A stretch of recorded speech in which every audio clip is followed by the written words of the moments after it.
Hey everyone, welcome to Viewers, Comments and Questions, That Pedal Show Live. Dan here. Nick here, hello. Happy Monday. Happy Monday. I need to learn a Happy Monday song. It's probably something like, because that would be happy. Don't think they really sounded like that. No. If I may be so bold. But it was more of a Oh, shit. minor thing.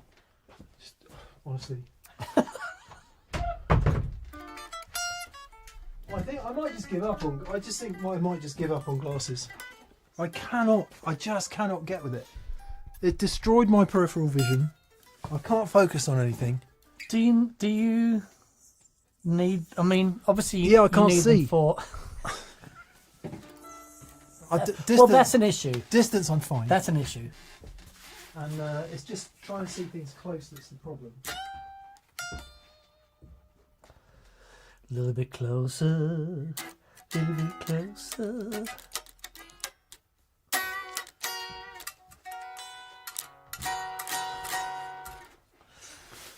Right, that's good.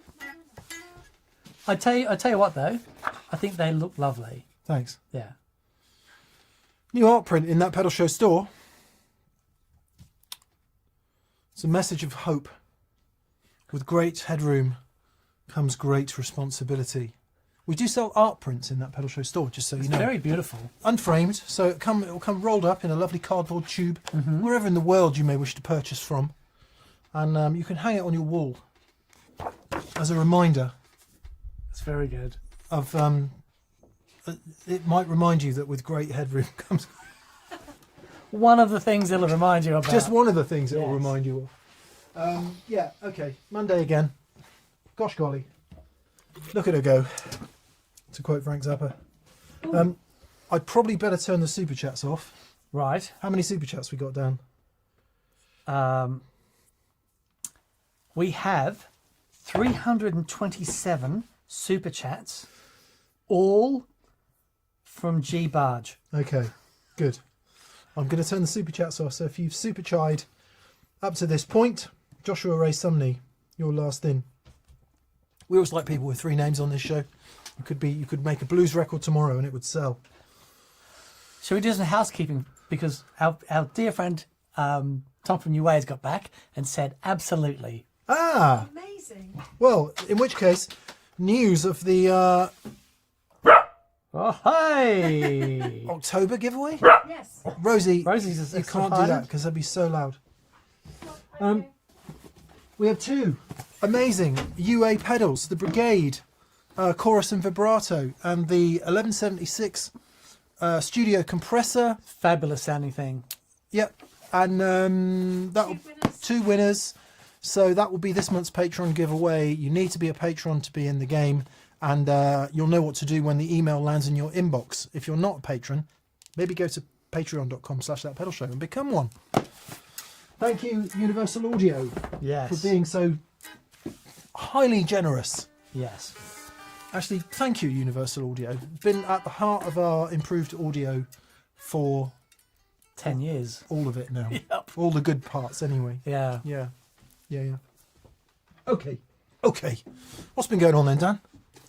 Oh man, I feel like it was Friday night 5 minutes ago. I do not remember the weekend at all. Were you drinking booze? No, Oh, I see. no, just busy. Yeah. We're filming a vlog for a challenge. Oh, That's what I I thought was you were doing that today. No, well, I shot loads of stuff. Oh, okay. That was just the end of that, Right. and which should have taken me 20 minutes. And of course, it took me like 3 hours because stuff wasn't working. And It's always the way, isn't it? oh man, Always the way. Always the way. When you watch mine, you'll see the hilarity yeah, of things I've got comedy gold. not really going right. £250 pedalboard challenge may be coming up this week if we can turn it around fast enough. And yeah, Right, very interesting. We just filmed it. Very, very interesting. very interesting. Okay, we want to say hi to Chris Costabile, This who's is a lick for you. Hello, Chris Costabile. given us a challenge that maybe we'll try tomorrow. Oh, that's really interesting, Chris. I'm gonna screen grab that right now. We might do that tomorrow. Oh, come on. Shift Apple 5, isn't it? Yeah, there we go. Shift Apple 5 is a great name for a band. Please welcome to the stage, Shift Apple 5. all the way from Cincinnati. Shift Apple 5. All the Android phone people going, boo! Thank you very much. Cheers. The next song is called Update Gone Wrong. Dun, dun, dun. Mojave wiped my hard drive. This is a think piece. It's quite funny. It's quite funny. We have 28 super chats, so all of this tomfoolery must stop, Daniel, Oh boy. and we must gallop Okay.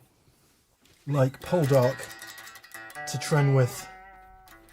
So we'll just say a few hellos. Executioner's Bond, Chris Costabile, KJ Photo, Todd Roy, Paul Bereton, and LA Cornish. Jordan Drager. Honestly, new glasses. I should be able to read this. Jordan Drager, Will Kiefer, Chris Johnston, John 777, BV. Thank you as always for doing the sterling work there Yes, in the buddy. chat. You're the best. Dave Sandman.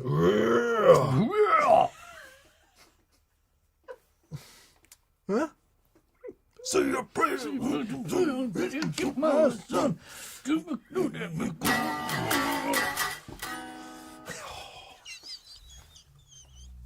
Lounge Talica. Somebody that has to have been Oh done. yeah. That has to have been done. Private account, Morley Robertson, Ryan Black, Jordan Flink with a CK. What a cool name. Great. Jordan Flink. Oh, actually, it's Joachim Flink. And I'm sorry, it's glasses, man. I just don't know what to do about it. I don't know what to do about it. He says, let's answer your question then, Joachim, seeing as I got your name wrong. Flink. He says, what pick do Mick and Dan use and what is the gauge? Okay. I use a 1mm primetone. And it's just perfect. We both use Dunlop Prime Tones, the hand burnished ones, because, you know, we're not into... Actually, I was going to say they're boutique picks. They're not. Boutique picks cost $25. And sometimes they cost $40. But anyway, no, we use the Dunlop Prime Tones. I'm not even sure you can buy them anymore. They're the flat ones, not the textured ones. Solid colour. Dan uses 1.14. I think it is. No, It this is 1mm. 1 mil straight? 1mm. Yeah, and I use 1.4. I think they are. Thicker. Okay, all right. We will just dive straight into the super chats because we've got a lot to get through. Yep. But thank you so much, Thank you, everyone. Yeah, everyone, it's for being amazing. here. We Absolutely enjoy amazing. this. It's nice to have Daniel back after his exciting excursions last week. Boy, oh boy.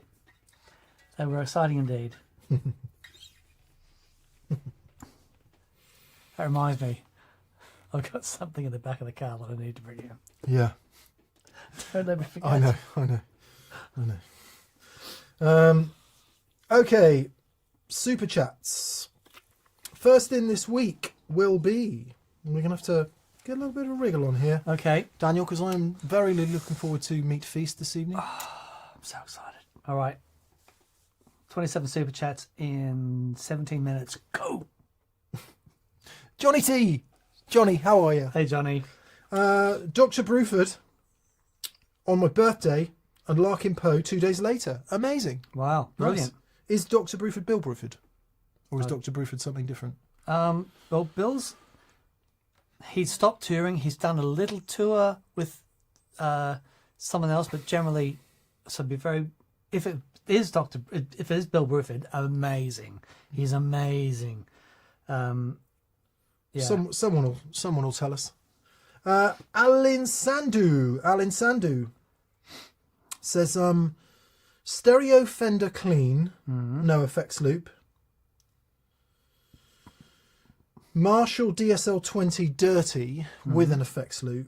Strymon Big Sky. The DSL is too wet and loud when I go in the front. It's okay. Any fix?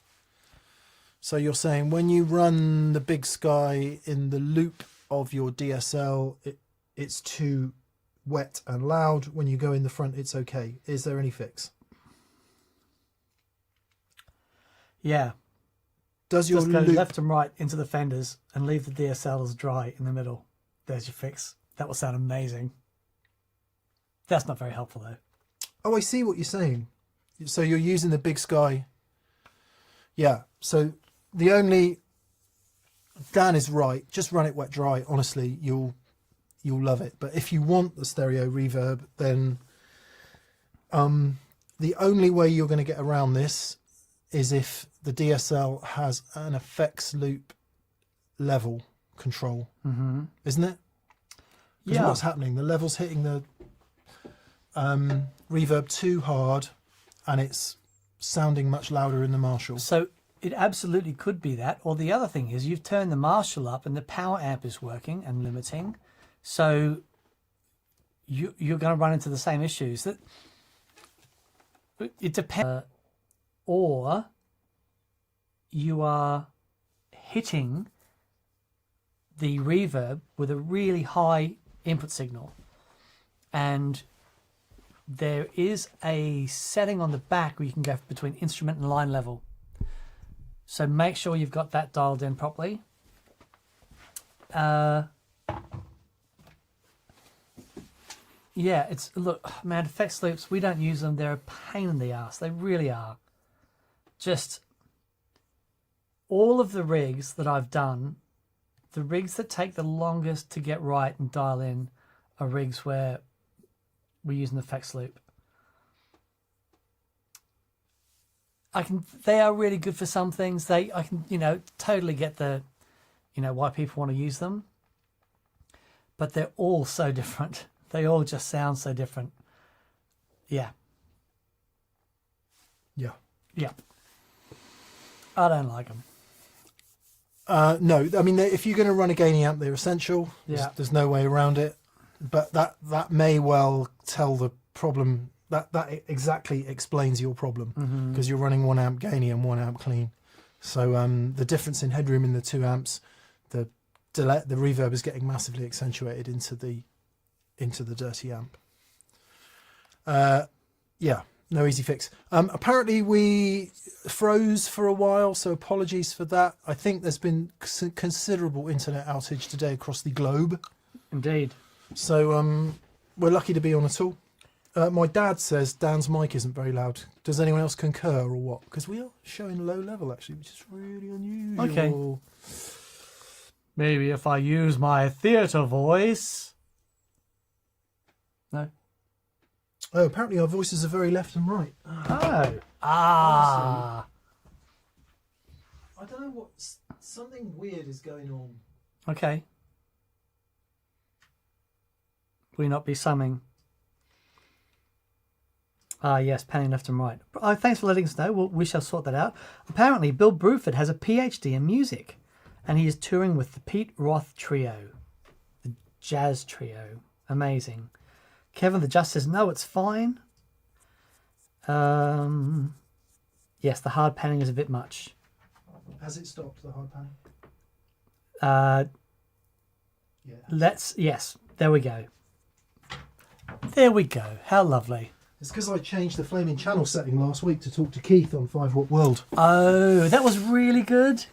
I really enjoyed it. It's nice talking to Keith. Yeah, what a lovely guy. Yeah, he is lovely lovely. guy. I did a live stream on 5 Watt World last week if anyone wants to go and watch it. But yeah.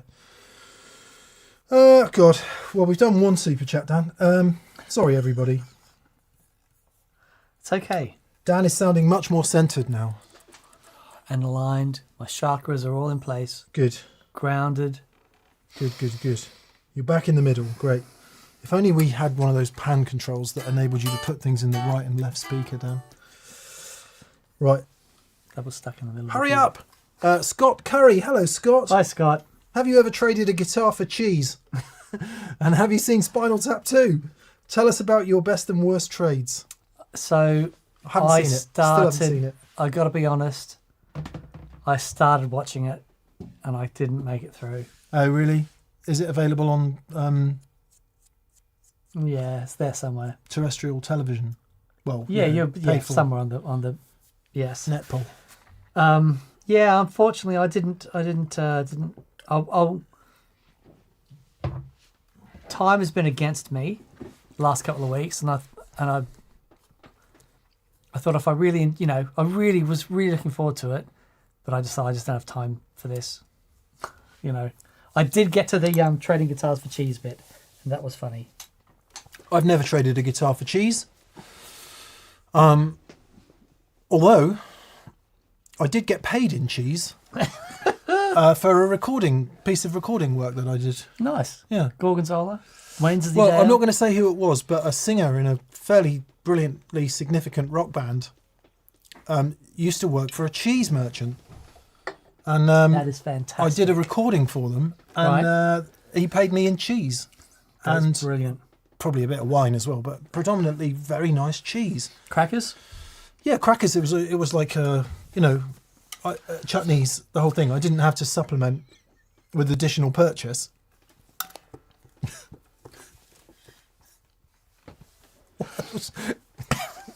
What's wrong with him now? And but what's the worst trade you've ever done then? Oh, mate. I don't think I've done a terrible trade.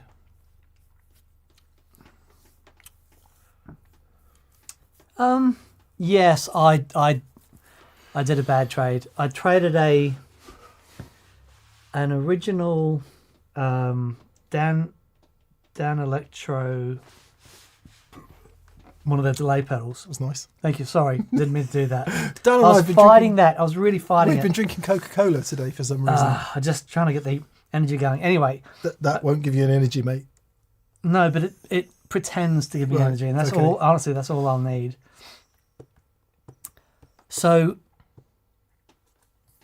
I had a Dan Electro delay pedal. It was a really sweet sounding delay pedal, and this guy had this funky old phaser, and I thought it looked really interesting. It just turned out to be garbage, and I missed that delay pedal. It was really good. So that was my junk trade. Jamie Brown says, doesn't Alex from Blur make cheese? He does indeed make cheese. He's a cheese merchant. he is a cheesemaker, isn't he? It says, it quite often says, doesn't it? What's his surname? Alex. Anyway, whatever his surname is, Alex Blart, cheesemaker. In Somerset, no less. Right. Yeah, I'm not sure I've done any terrible trades. Just generally my soul for awful music would be the biggest trade I make on a regular basis. Hayden Gist. Hey, Hayden. Hayden Gist. Hello, Gist.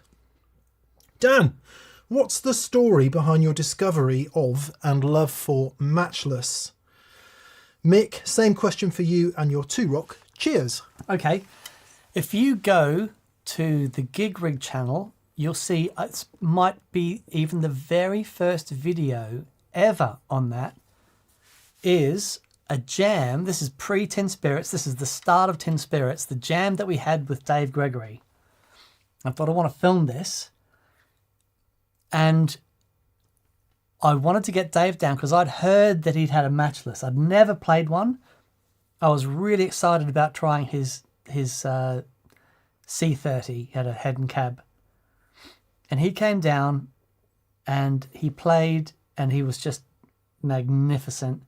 And that was actually the start of Tin Spirits. And, you know, had a look at the amp. And then after that, it was my dream amp. And then I had the first ever C30 made with reverb in it. And I was really excited about it. Took it to rehearsal. Didn't like Plugged that. it in. I heard it. That's good. Then Dave played his matches. I'm like, it doesn't sound as good as that. So I sold that.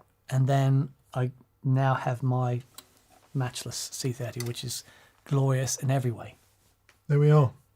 Matt Schofield is the reason I fell in love with 2Rock amps. Matt and I crossed paths when I was on guitar magazines and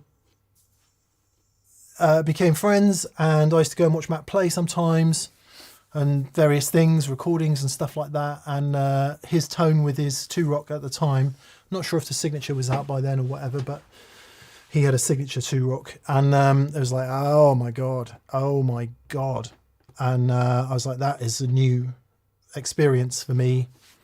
And then of course John Mayer started playing them, which sort of, not that it needed to, but it nailed on the cred. And I just became a bit obsessed. And the only one what I could afford at the time I think the first one I bought was a Studio Pro 35, maybe.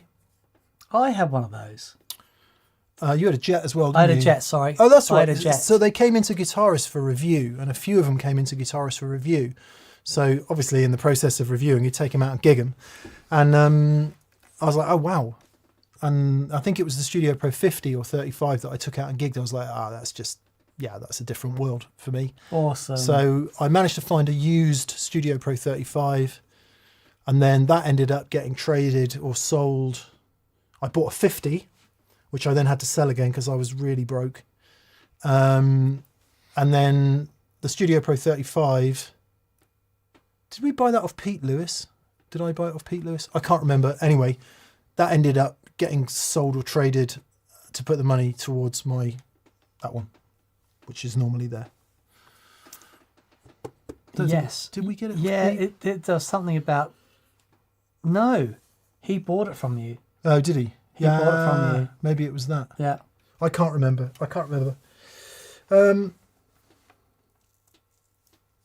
Yeah, and it's still, remains my favourite amp of all time ever. Eagle Ray Rob says, Mick Taylor from TPS is the reason I fell in love with 2 Rock amps. Bless you. Cheers, Rob. Basically, we've all got Matt Schofield to thank. Yeah. Andrew R. Thank you for the question, Hayden. Thank you for the question. Andrew R. Says, hey, M&D, you have to choose your guitar, amps and pedals tied to a specific era. You can have 70s, 90s, 2010s or newer. For example, 70s pedals, 90s amps and a post-2010 guitar. What is your combination? Goodness. That's really hard. That's so hard. I would say newer pedals. Yeah. 90s amp and 70s guitar. Or, no, sorry. 70s amp and 90s guitar. That's what I would do. Yep. 70s amp, Yep. 90s guitar, newest pedals. Yep. Definitely. Yeah. Because for distortions and stuff and certain analog effects, 70s would be bang on. That's kind of what you'd want. Mm-hmm. But certainly for a lot of the modulations and stuff, they'd be noisy, unreliable, difficult to put on modern pedal boards. Yeah. We are living in the golden age. And of course, the ability of delays and reverbs back then was basically zero. Yeah, completely. So you would want modern pedals, I think. But I would Yes. have to say 70s amps because I'd go for early 70s Marshalls and Fenders for sure. Mm-hmm. And 90s guitars. They made some great guitars in the 90s. They did, indeed. There we are. Great question, Andrew. Yeah, Thank well you. done, mate. Thank you. Johnny T again. Can I get woman tone with no tone knob, e.g. A capacitor? It's tricky because the whole thing about the woman tone is it is getting that blend of the two pickups together. I never know if it's a blend or if it's just one pickup, but we understand it to be a blend. Yeah. Yeah. I mean, you can, if you put let's say you want that neck pickup capacitor all the way off, volume back a little bit. You could do it with a capacitor, but then you lose all the other sounds if you don't have a tone control. A variable resistor. It's too much. That's too much to give up for me. Yeah, so you could buy the Aklam woman tone pedal, or you could get a pedal to do the job for you. So put it in the pedal, and it's not exactly the same as having it in the guitar. Actually, the Aklam woman tone is a really, really, really brilliant version of that tone. So that's how you do it. I guess, could you have a cap on a switch? Yeah. So you could put a switch in the guitar, so you could switch to it. But if you're going to do that, you may as well have a pot. Johnny T says, please play Woman Tone on your SG. So to be there, you're there. Then I go, woman, whoa, man, whoa, man. She was a thief, you gotta believe. She stole my heart and my cat. I love that. What's that from? Mighty Wind? No, it's from So Married an Axe Murderer. Ah, Betty, nice. Judy. Michael Giliberto. Hey, Michael, how are you? He says, hi, DNM and all in TPSdom. Dan, thanks for introducing the DevTech Dark Side of the Moon, or DSOTM. Great overdrive and fuzz tones. I have a Ryra clone next in the chain for shaping and boosting. Nice. Telemagic, please take a question from the chat if you wish. Indeed, we do. Thank you, Michael.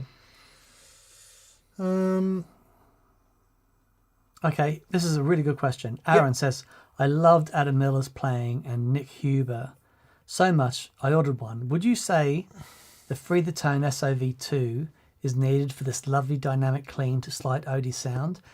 And how much of that is the 2-Rock? So it's a good question, especially after the show from last week. The SOV2 is a very, very dynamic overdrive, and it responds off your pick attack very nicely. Now, it's certainly not the only overdrive that would do that. There's a lot of overdrives that are nicely dynamic. And actually, depending on what amp you've got, you can do exactly the same. Well, you can do more or less the same job in the amp as well.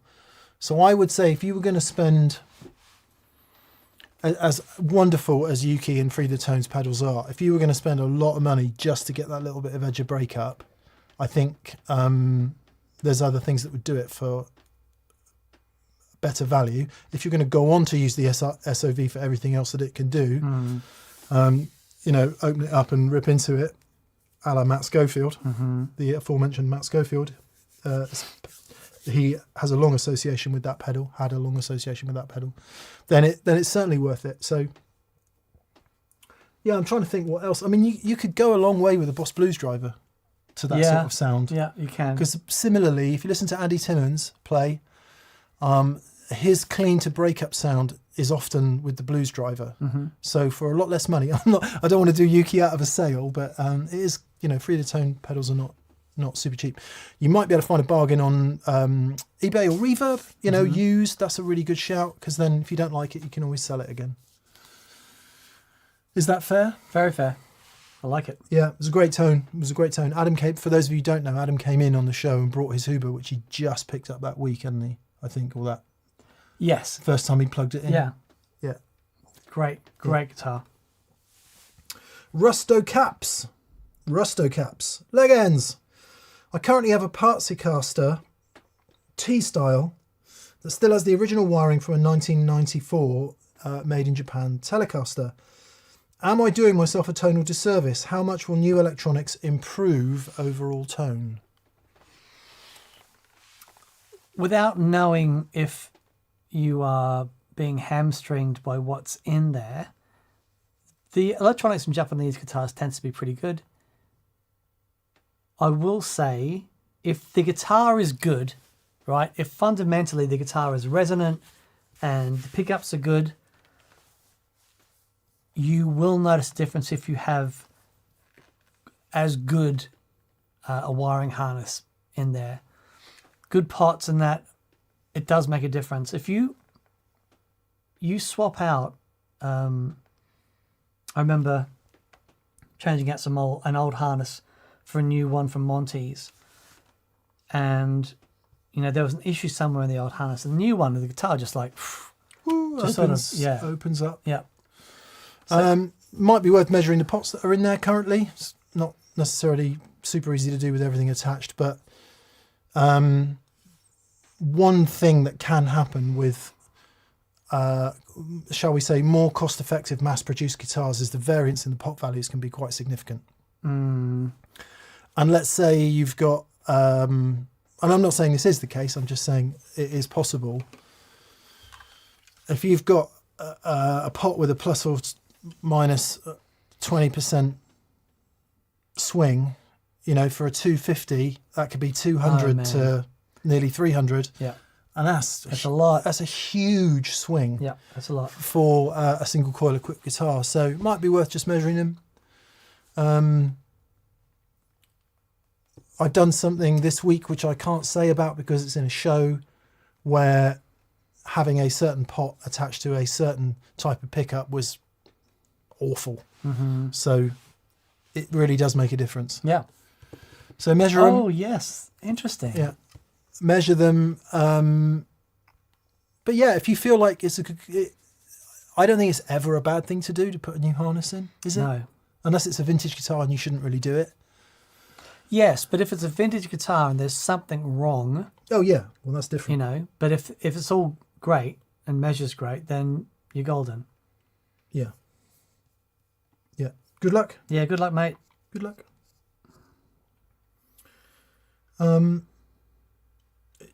Just to finish that off, Rusto Caps, it might be worth watching the last show we did with Simon Jarrett from Kingsley, Yes. and maybe some of the ones we've done before, because Simon talks a lot about pot cap values and the effect of using your guitar controls, and it might give you some questions to ask, because to say, does it improve the overall tone? Well, improve it in what direction? Is the guitar too bright? Is it too dark? Does the tone not roll off in a way that you want? Does the volume not roll off in the way that you want? And I think if you can define some of those things where you say, well, actually it's a bit too shrill, or it's not shrill enough, or then you'll know which way to go with the new wiring harness.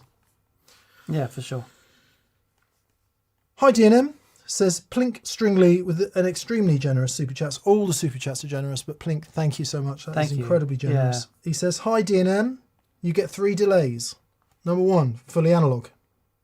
Number 2, analog with digital control. Number 3, a digital delay.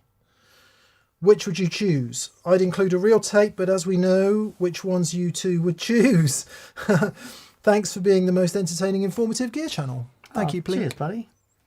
I wouldn't choose a real tape delay, actually, because it's just too much hassle. I mean, Depends what the job. It depends what you're trying to do. if you're in the with it, though. studio and you can keep it in good shape, definitely. But Yeah. just on your pedal board, I wouldn't do that. So the digital delay. I mean, I have a digital delay on my board now. It's the timeline, and for the gig that I'm doing, it does everything that I need it to do and does it really well. But for a slapback specifically, I have an analog delay because nothing sounds like that analog for slapback. Yeah. So, but I think because you said I've got one delay pedal, I would go. Oh, Mick at the moment uses the Chase Bliss red knob Which you can't buy. tonal recall, which you can't buy, but it is an analog delay pedal with digital control, And it's small. and it's small, and I think it's probably the best one out there. Yeah. It sounds extraordinary, and for just some basic delays, long delays, short delays, bit of modulation, that's what I would go with. If I could only have one delay pedal, it would be this. Right? The Free the Tone FF1Y flight time, Future Factory, sorry. Flight time is mono. Sorry. The flight time has one delay line. This has 2 separate delay lines. So you can do all kinds of dual delay shenanigans. I understand the UI. It sounds spectacular. It's extraordinary. And it's got 4 presets off the top panel, which is all I need. And that single delay pedal, that is my favourite delay pedal. And that's what I would have. If you don't need dual delay lines and that's just too much hassle, I would buy this. Yeah. I think they're still available, aren't they? I think so. I've had that a long time. Providence, chrono delay. And it just, It's perfect. every time we use it, I'm like, oh, I should get one of those. Yeah. It is absolutely brilliant. Both digital delays. I love analog delay, and it is on my board, but because in the current stuff I'm doing, I don't have any requirement for specific delay sounds. I don't need a quarter and a dotted eighth. I don't need, Yeah, right. like I use this for chorus as well. So one's doing a tappable quarter and the other one is making a chorus sound. So if I could only have one delay, it'd be that. But for the love and the warmth and the just the huggableness, that Chase Bliss is, It's extraordinary. it's just so good. Yeah, I think for the timeline for me, a couple of things. I know how to use it, and I get decent sounds out of it. It counts for so much. It does. It's a massive part of it. It's a huge part of it. But also because I use the looper in it for certain parts and certain songs, and so for what I'm doing, it works really great. I would agree with Mick that the Future Factory sonically is superb, and you can look down and you can see exactly what's going on, and I love that. Yeah. But yeah, the chrono delay, just spectacular. And I did use that for a long time. But for this gig where I just had very specific delay requirements, it was like, okay, let's get the timeline on there, see how it goes. And it's great.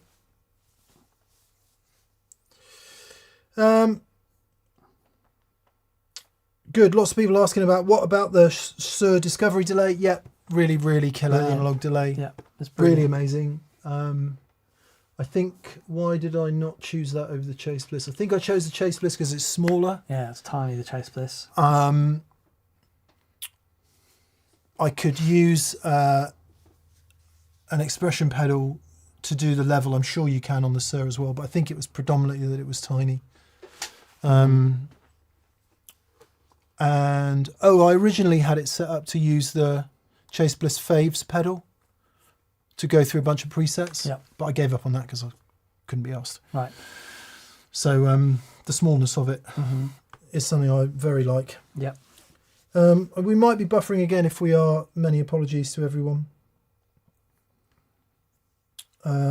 Chris Gwynn says, J-Rocket Clockwork, nice build quality, form factor, and a great B-stock price.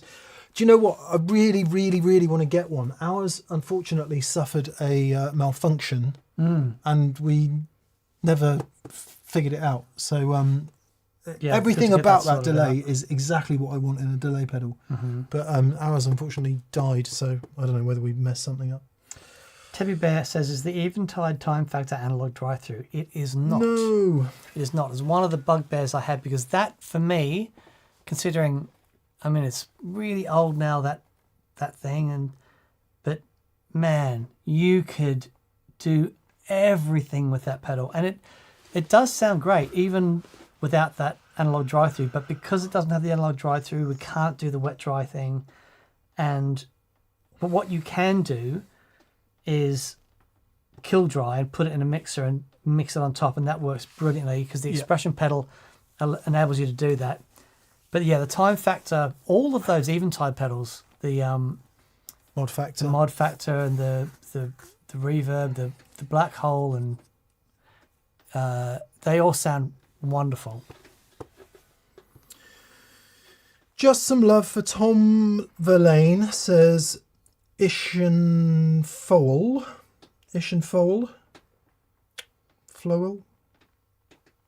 Sorry, Isoen. There's probably an Irish name, isn't it, that I'm not saying right, so it's probably Dave or Steve. Anyway, it's Isohen Flowell. Dave. I'm probably saying Amanda Hug and Kiss or something like that, aren't I? Guys, I need Amanda Hug and Kiss. Just some love for Tom Verlaine and in particular Marky Moon by Television. Great jangling and clanging and one of the best post-punk new wave albums of all time. Best clean guitar tones ever, in my opinion. Nice. Beautiful. We shall listen to it this very eve. And good shout. Actually, talking about love and mentions, I want to mention D'Angelo, who died this week. I couldn't believe that. That's so sad. It's 51. And what I also couldn't believe is he made Brown Sugar when he was 21, I think. I remember seeing footage of him and Pino, and actually was at Jeremy Stacey's studio in London. Wow! And Jeremy and Paul were doing a rehearsal for Royal Scammers, which is their Steely Dan tribute band, and Pino was playing, and I was there fixing something for Paul, and I was sort of sat in the middle of the rehearsal. And I'm right in front of Pino's bass, and it was like, I'm pretty sure my balls dropped that day. I just walked out and I was like, here's how to do it. Here's how to do it. And what a beautiful guy. But then we were just sort of hanging around, and then Jeremy brought up the Pino playing with D'Angelo, and it was, honestly, man, it was extraordinary. Yeah, I'm not sure which records he played on, maybe Voodoo, but I spent a lot of time listening to D'Angelo and just thought he was a visionary and obviously an extremely gifted musician and writer completely. and all of that. So, yeah. Oh, yes, we also lost Ace Frehley. Oh, wow. Yeah, that was, it was very interesting, all of the tributes coming out and how influential he was. Yeah. And actually, he's a big part of Andy Timmons. Yeah. I saw Andy inspiration. post about it, actually. Yeah. I mean, it's hard to imagine bands on that scale anymore, isn't it? Because, fragmentation, postmodernism, all that, there's no single media outlets like there used to be. Yeah. But yeah. They were marketing geniuses. Well, R.I.P. R.I.P. Tom Killory. Hey, Tom. Hey, Tom Tom. wants to know proper PAFs or patent number style pickups in an SG. Oh. I think it depends how much gain you use. So, I'm sure there are ears and people that can tell the difference between PAFs and patent number pickups, but the predominant difference is they were granted the patent, so they could then put the patent number on, whereas before that they had to put patent applied for. And there was a gradual change in PAFs, as I understand it anyway, from 57 through to whenever they stopped being PAFs, and then patent number pickups. So I would say if you go with a real early PAF and a very late patent number, perhaps there are differences there that are discernible. I don't know what they are. Yeah, no idea. But then once you start getting into T-tops and stuff like that, it all changes a little bit. Because that's a PAF and that's a T-top, which is apparently was changed out at Gibson. Right. So they just took out an old pickup that might have died and put a new one in. But T-tops didn't come out till 68, did they? So, yeah, which is why I think this was done at Gibson in 68. Okay. Or, Was it around 68? that time. Anyway, you'll tell us if I'm wrong about that. But it's funny, as you know, Dan and I are a huge fan of very traditional PAF style pickups, be they PAFs or patent numbers or whatever. One thing I have discovered just recently is, depending on what guitar you put them in, microphony is a huge problem. Yeah. And the thing about proper PAFs is they're not very much wax potted at all. And as time goes on, various pickups and various manufacturers get more and more and more wax potted. Now, if you want to play high gain, if you want to play super loud, you need that wax potting to be reasonably significant, because otherwise you're going to get coil scream and squeal on top of all the stuff that you can use to mitigate the squeal, which is like securing the pickup a little bit better, stopping the springs from vibrating, all that stuff, like mechanical noise of covers against pickup. But if the coils themselves are microphonic, there's nothing you do about it.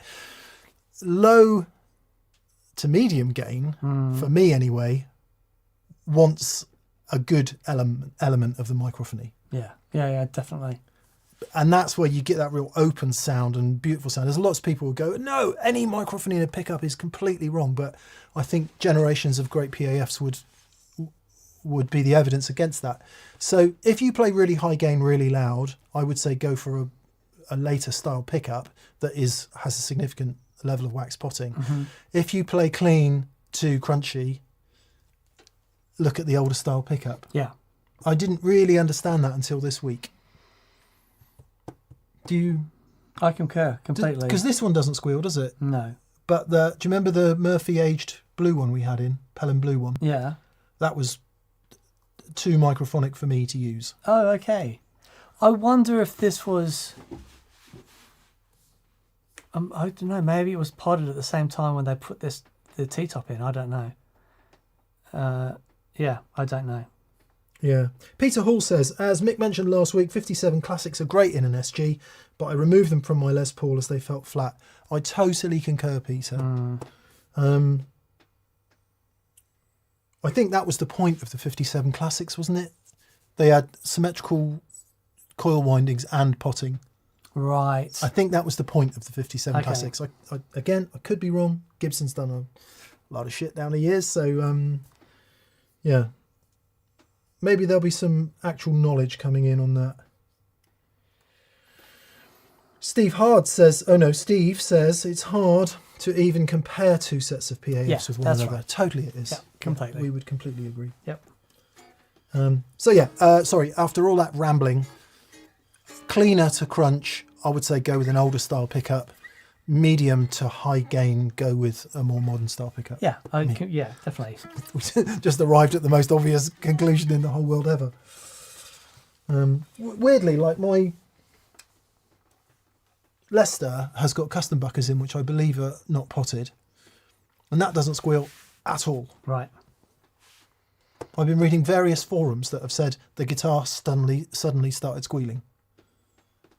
Okay.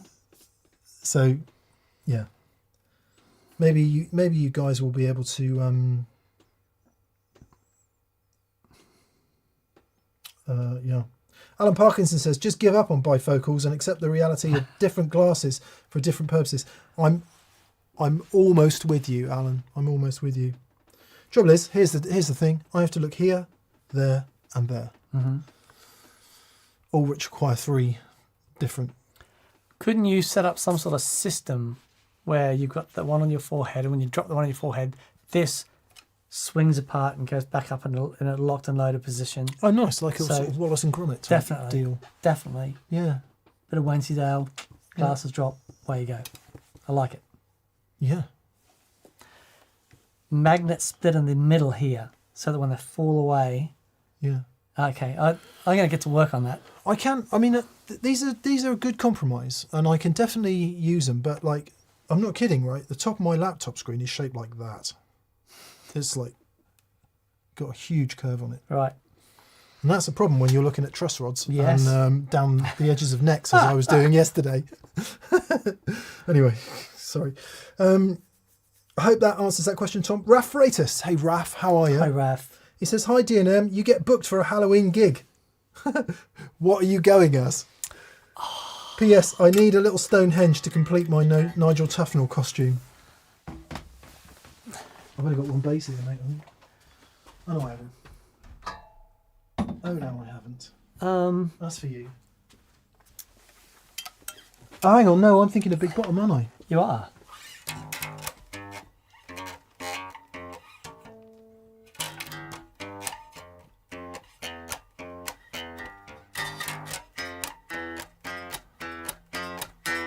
Bigger the pressure, deeper the question. That's what I say. Some ironic harmony. Sorry, you weren't even talking. You weren't even talking about Big Bottom. Who would I go as? Stonehenge. Before the dawn of history. Was it before the dawn of history? No one knew No one- who they were. Or what they were doing. Oh, how they danced.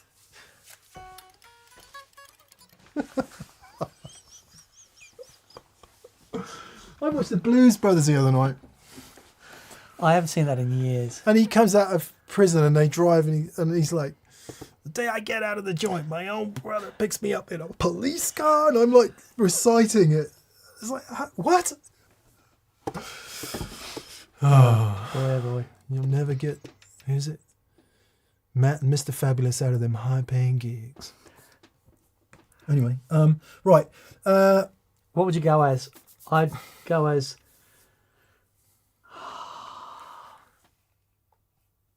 Oh, I don't know. There was a... I don't know. There's a film called The Crow, and the dude was dressed up as some sort of thing, and he, in one scene, he played guitar. Maybe go as that, or go as the guy from Stranger Things that had the big heroic rock guitar solo that killed all the bats in the Upside Down. That'd be good. I, in terrible taste, went to a Halloween party once as somebody's ghost. And if I tell you I had a white sheet over me for ghostly purposes, Yes. and I'm not going to say anything else about the costume other than there was a very specific pair of glasses and a Fender Jaguar. And I'm not saying what else I did Okay, on yeah, the yeah. costume because it Okay. was in dreadful taste. Okay. And yeah, that was quite arresting. Yeah. Uh, Steve said, rather than meat feast tonight, 4 fried chickens and a Coke. I like it. what does Elwood have? Plain white toast, is it? Yeah. Plain white toast and someone else. 4 fried chickens and a Coke. Shit, the Blues Brothers! Practice That guitar process. Murphy, innit? And Aretha Franklin. Aretha Franklin. I know. What? You better think. You better think about the consequences of your actions. What? And then James Brown and Ray Charles, Yep. and like just line them up. They were. I know. It was amazing. Do you Amazing. And see with the light? band. Do you see the light? Yeah. It was magic. Oh, What were they called? The Murph and the Magic Tones. Murph and the Magic Tones, but there was, what was the LA Express. yeah, the session band that they were all a part of, and the telly guy, what's his name? Steve Cropper. Steve Cropper, and he was in what was the session band that he was in? Wrecking Crew. The Wrecking Crew. Was he in the Wrecking Crew? I don't know. Yes, the Wrecking Crew. Yeah. Oh no, it was like, Tom Scott, and it was a crazy band. I don't know who the original drummer was, but Steve Jordan did it later, didn't he? Mm. Anyway, God, right. Let's actually Sorry. answer some questions. Booker and the MGs. Oh yeah, Halloween. Yeah, goes the ghost of somebody like in really bad taste. Try that, see how it gets on. I mean, like 25 years ago, it was all right, but.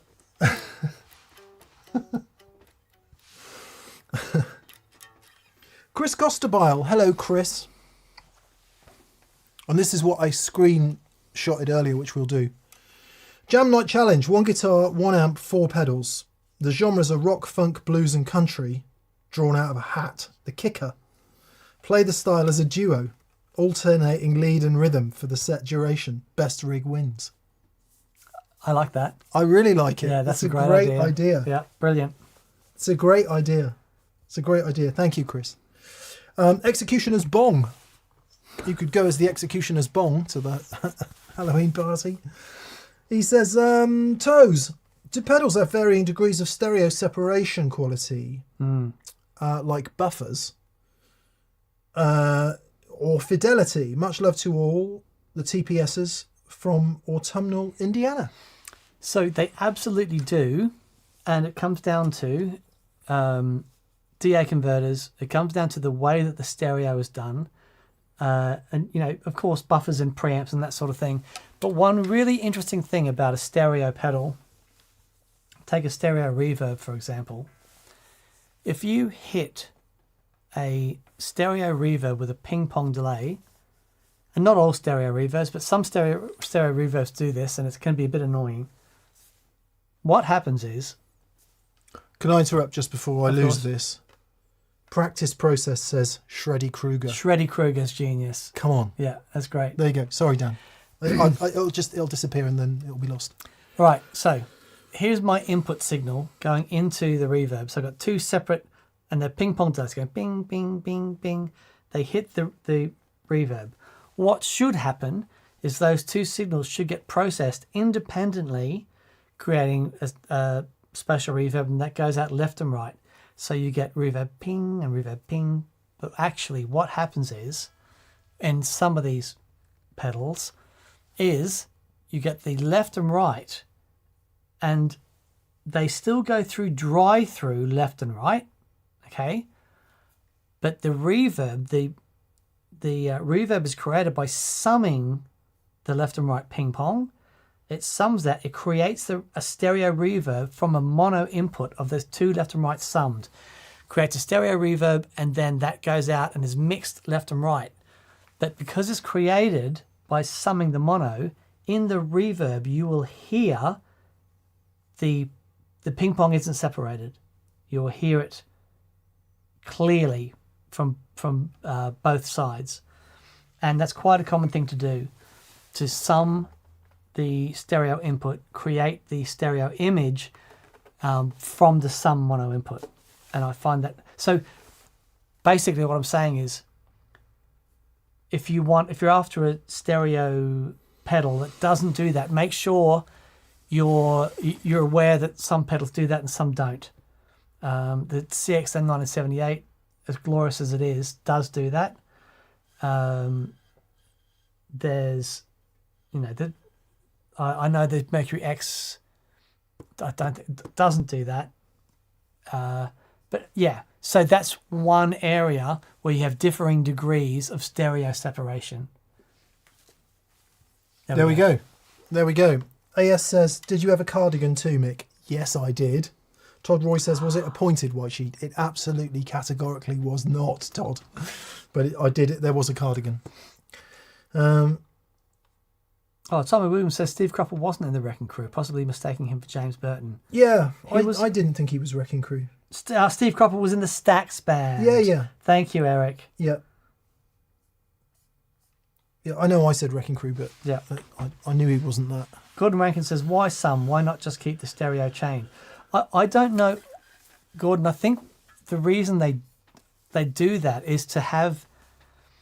I mean, if you imagine that you've got a stereo image of a reverb and you've got two completely independent left and right signals, there's nothing joining them together. You may as well have two completely different reverb pedals. So I think one of the things behind it is to give them a sense of, mixing them together and then creating stereo image. I don't know, because I much prefer it when they're separated. But it is something that a lot of designers do. Will Kiefer. Hello, Will. Hi, Will. Will says, it seems like very few touring guitarists these days use 335s. Why do you think that is? Is it aesthetics, practicality, sounds, or something else?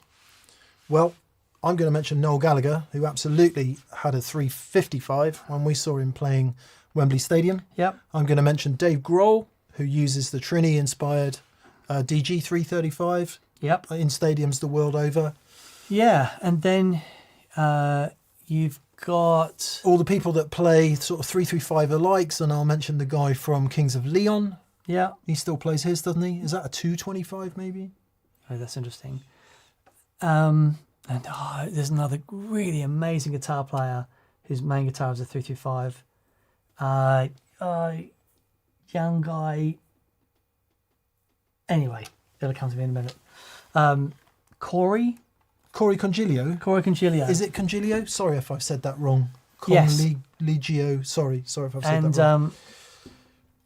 His main guitar's a 335, and he's amazing. Who was I watching the other night? You had a Collings Soco, which is not a 335, but it's a centre block, big semi-acoustic guitar. Saw that on something Jules Holland maybe. So they do get around, and yeah. Actually, Larry Carlton still's out with his. Both Gem and Bonehead had Bonehead had his Casino, and Gem had his Trini. That's so funny because they're all using humbuckers with semi-hollow guitars. Yeah, so I think people are using them, but to your point, I would think that practicality is an issue. So it's much easier to throw a telly in a gig bag. Yes. Than it is 335 in a case, which is what it would need to go in, or a flight case, if it's going to travel anywhere really. Yeah. And it certainly, if there's any sort of, anything bigger than minivan involved. But I think it's a sort of guitar that, if I may hazard a guess, would, in a smaller situation, it would need to be the main guitar. Taking it along for a couple of songs. I don't know. I think Strats and Tallys travel really well. Marcus King, people are saying. Tom DeLong.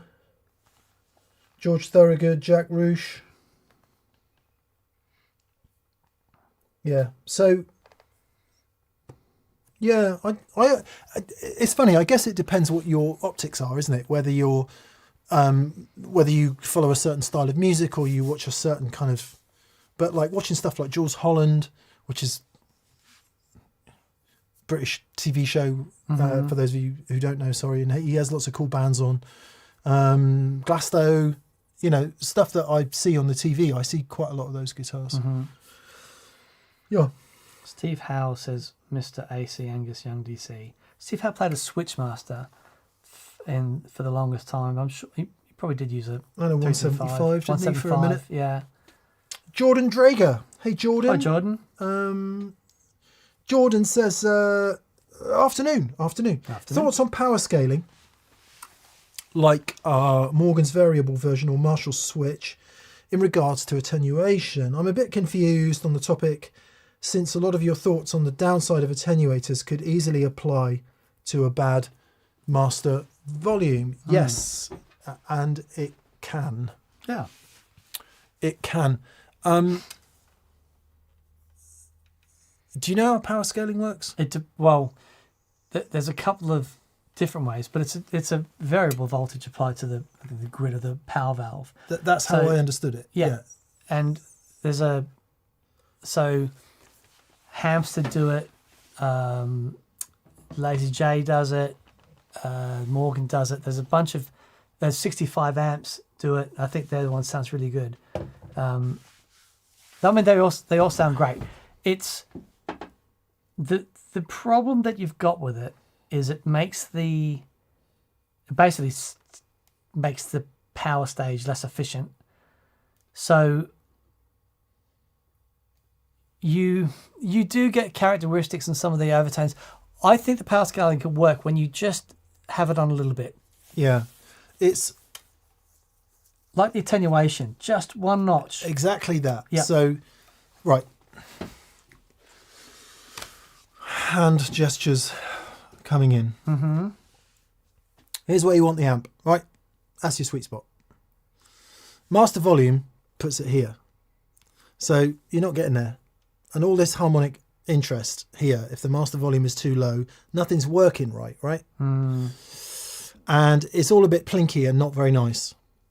The problem with attenuator is the amp's kind of where you want it, but it's squashing it afterwards. So all that stuff's there, but actually when you hit it, it's already there, but you're not getting the benefit of it because it's too squashy.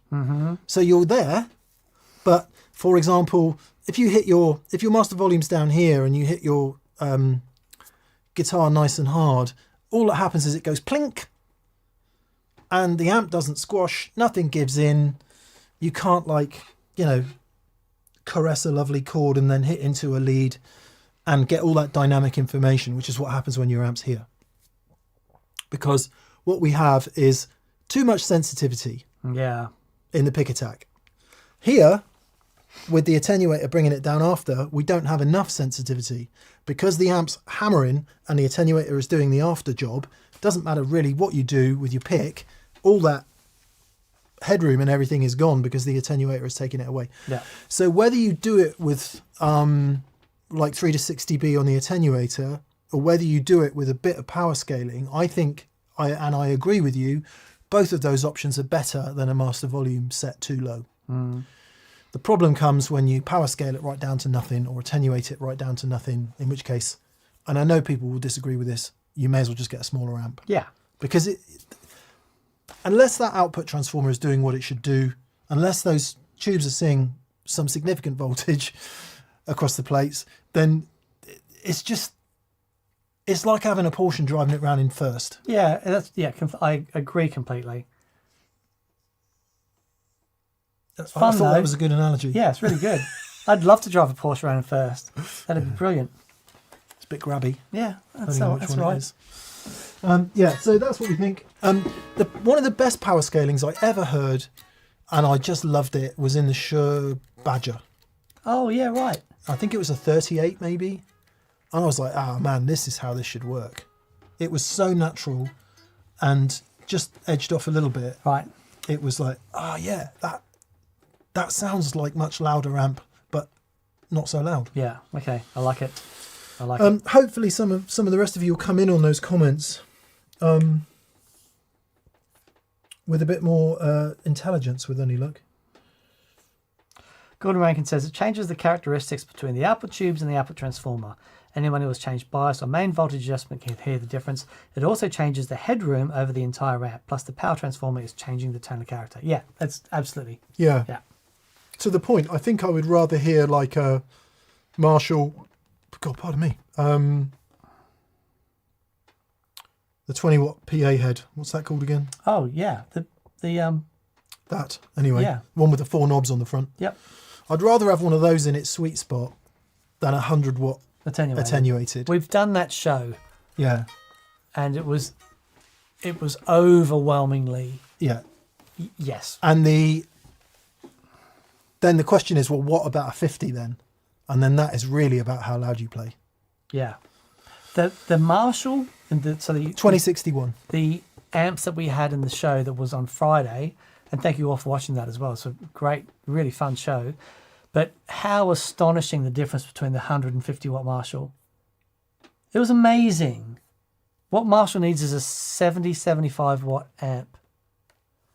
That'd be fun. There you go, someone Gordon. was saying apparently there's a park that was around, which was basically a... Oh, interesting. Blues Breaker. No. It was basically a 1987. So the 50-watt lead.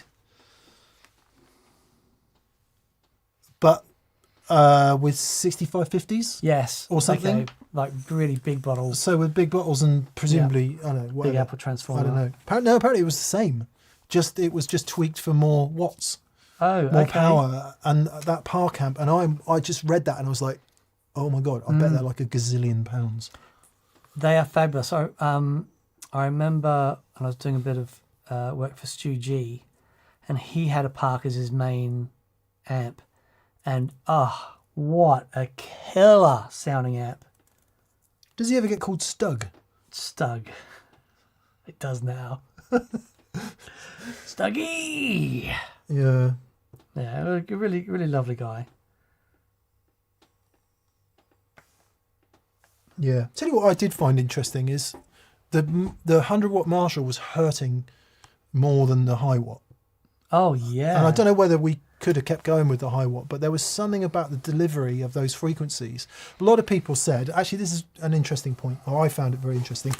A lot of people were very confused how you'd look at the dB meter and maybe it didn't change at all between the two amps, and yet one of the amps was hurting us much more. Yeah.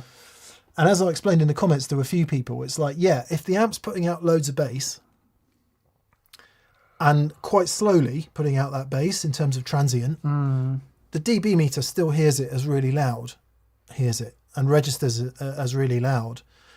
If you swap that bass and all that the dB meter is reading is really loud, and swap it for 1 to 2K fast mid, which is what was happening in the 100-watt Marshall and the high watt, that's what hurts you. That's very hurty. I mean, in terms of hearing damage, it's all going to hurt you, but in terms of what the sort of, wasn't it? Yeah. And even though it wasn't registering any higher, and in some cases it was registering less on the dB meter. Yeah. Hobo Radio says, I wonder what the Z80 could do with a quad of KT88s. And look, the Z80 is already so incredibly loud. Now, that's a really good question to see, where that would go. Yeah, very cool. Yeah. I mean, here's us saying the 50's not quite enough. Of course it's enough. Yeah, it's magic. Of course it's enough. In the vast majority of modern playing situations, it's enough. But when you hear that 100-watt transformer, it's like... It just doesn't give up. Or 100-watt output section, in total. It's like, oh, man. It is magic. The cleans in it. Yeah. It's something else. Yeah. The interesting thing for me in that, when you talk about the weight, it is that way they handle the bottom end. Because it takes more energy to reproduce those low end frequencies, and maybe that was the difference between the 50 and the 100 was because the 100 just stayed so pure even in the low end. it was just, there's nothing confusing anywhere. Whereas the 50, because we were diming it so hard, it was going in the most amazing way. Yeah, yeah. But the 100 was just like, just come on. What Yeah. do you got? One of my favourite, if not my favourite sound of the whole video is the Les Paul on 2 with the 100-watt Marshall at the end. Yeah. Like, just that, that's a guitar sound. Yeah. And just really... It's a big grown-up guitar to sound really as annoy everybody. That is the sound that is utterly non-existent in any sort of digital modelling environment. Oh. It doesn't exist in that environment. Sorry. Yeah. In terms of the in-room experience. Yeah, I'll just for sure. qualify that. The weight. Put the weight on. Chris Costabile. Chris. Hey, Chris. Thank you again for your super chat. He says, Mick, your guitar dilemma described on 5 Watt Live sounded like a transition from performer to artist. Do you think there are more performers in our field versus writers? Demos have so much soloing. Where are the chords and songs? It's kind of you to say, and I don't want to sound overblown or too ego-y about it, but that's exactly how I feel. Yeah, lovely. That is exactly how I feel. And I don't want to necessarily use the term artist, but so on 5 Watt, I was talking on 5 Watt Live. We may have buffered again. Sorry, everyone. I was talking to Keith about a sort of a change in view of the way of seeing guitar. And one of the reasons I sold Blue was, and I appreciate that was a long time ago now, but was to sort of a psychological change of how I feel about music and what I feel is achievable in music for me now. Now, some of that might be equally egoic because, I listen to Dan play and he's just got his harmonic game down so well. And then I'll watch Tom Bukovac and I do feel a bit, what's the word? Made smaller by that. Diminished by that because I know that I can't do that and my ego sort of sparks into the gear of, well, I can't really play guitar in that very technical way, so I'm not going to do it. So I'm being sort of pushed away from it, but I'm also being pulled in a big way by wanting to say something different on the instrument. I love that. And yeah, so I do think so. And I don't. The other thing is, there's nothing better, worse, wrong, right about wherever you sit with it, right? So sometimes I think we can apply a great deal of kudos and admiration to artists and writers because we sort of see them as, I don't know, more creative or some sort of higher level of whatever. Whereas, the poor old guy who turns up and does the session or goes out and does 58 function gigs in 2 months, that is somehow lesser, and I would hate to ever present it like that. Or that I guess the point is, though, like you've done that, and like a lot of us have done that, yeah, and you've gone through it, and it was amazing and really fun, and really gets your chops together and stuff. But then there comes a point, it's like, okay, what's next? Exactly that, and it's a curve for all of us, Yeah, and I think completely. you can come in and out of it. It's not necessarily you go past it and then you can never go back, but I do have to say that the last few gigs I've done have left me completely cold in terms of, all right, you might play something cool or sing something cool and feel good for a minute, but it's like, no, I don't want to do that. Yeah. I don't want that for this next minute. I don't want to do that. I well, want to that's do great. something different. The wonderful thing is it. Yeah, and it's not like I haven't thought about it and have said that's what I'm going to do. It's like it's just this absolutely. It's just pulling. Yeah. And I can't explain it any better than that. Well, that's what happens to artists. I don't know about that. But it is. It's exactly the same thing. Yeah. And, Then you feel led by the music. Then you go and watch Pino and Blake and go, yeah, that's what that is. But no comparison, right? I guess all of that, I'm trying to say that we've all just got to stop comparing ourselves to others. And it's very hard to do when you live online and Instagram exists. 'Tis a thing. Yeah. Chris, thanks for the question. And where are the chords and songs? They're all still there. They are all still there. And it's never over. But my goodness me, a lot of really great songs have already been written. Oh, yeah. Yeah, of course. Yeah. But it's all such a personal thing, isn't it? It is. It really is. It really is. Yeah, you just got to... Whatever is your truth, if you say that, it's original. Yep. Yeah, I think so. Very good. Thank you for the question, Chris. Dave Sandman says, if you had to change one of your guitars into a single pickup guitar, which one would it be and why? I'm really leaning towards a one pickup guitar myself lately. Cheers and keep up the amazing work. Oh, probably Butters would turn into an Esquire. I get all the neck tally action I need from Red and from the 65.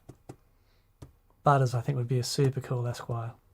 Remember that Esquire we played at Pete Lewis's. Pete Lewis's? Oh, that was my killer, goodness. wasn't it? What a sound. They sound so different from a standard Telecaster. It's amazing. But, I don't know that this is the case. Quite a lot of the Esquires I've played have been top loaders. Oh, really? And I don't know whether that's just a coincidence from the period they came from. And that seems to make quite a difference, where the strings go in through the back of the bridge rather than up through the guitar. So anyway, I don't have any guitars that I would want as a single pickup guitar, because aesthetically it would make this awful. I mean, to see that without a neck pickup, yeah, it's not right. it's just not right. No, With it's half a job. with due respect to Jared James Nicholas, this guitar has to have 3 pickups. I mean, I don't use that one, Right. but, well, not much anyway. And I don't use that one really in the Lester, but visually it has to be there. So guitars that are allowed to have 1 pickup, Esquires, like Dan said, without any shadow of a doubt. Juniors.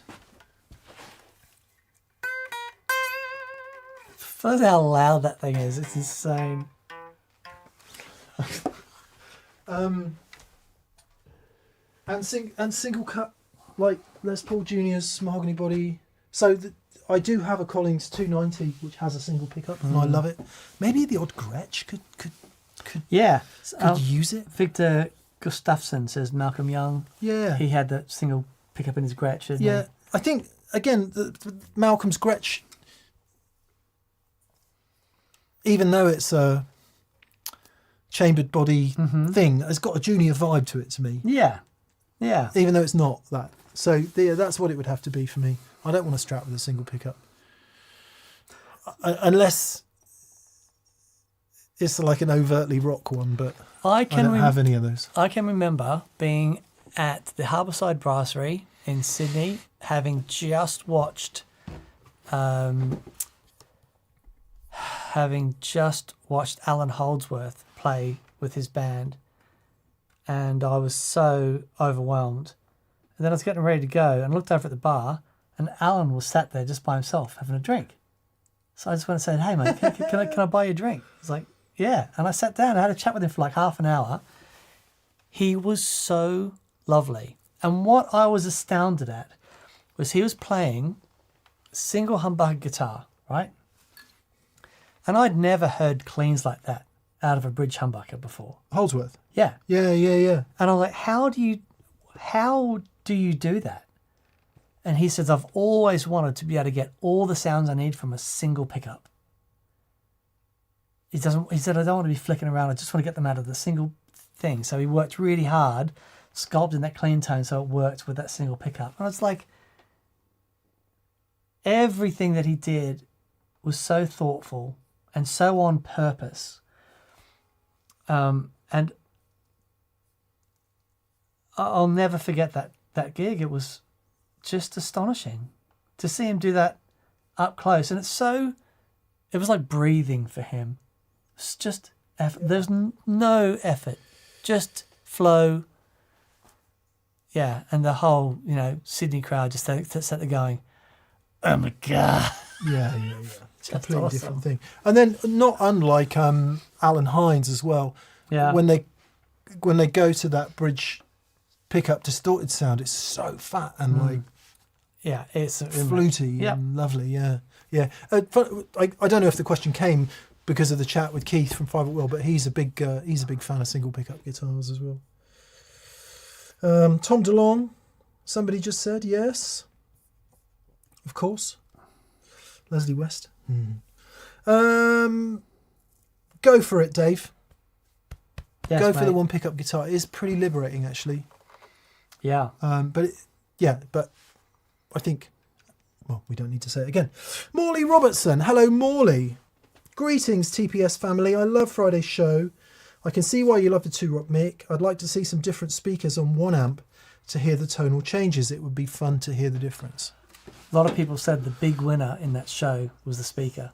Yeah. It was so cool. We needed to have a cab that had speakers that didn't have too much crazy colour on them.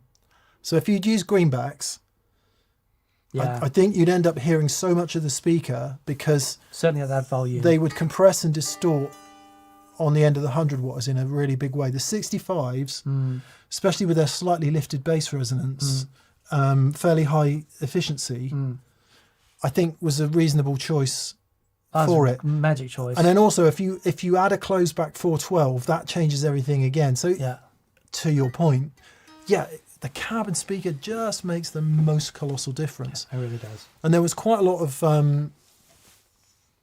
discussion in the comments that came through of people saying, well, yeah, okay, so if the 50 is not enough and the 100 is too much, then what about a less efficient speaker? What about more efficient speakers with the 50? And of course, all of the above. All of the above. But as we know, when you've got 2 variables, you've got loads of options. When you've got 3 variables, you've got loads and loads of options. And then when you've got 4 variables, it's all bets are off, aren't they? Then you can't really hear the difference between things. So thank you, BV.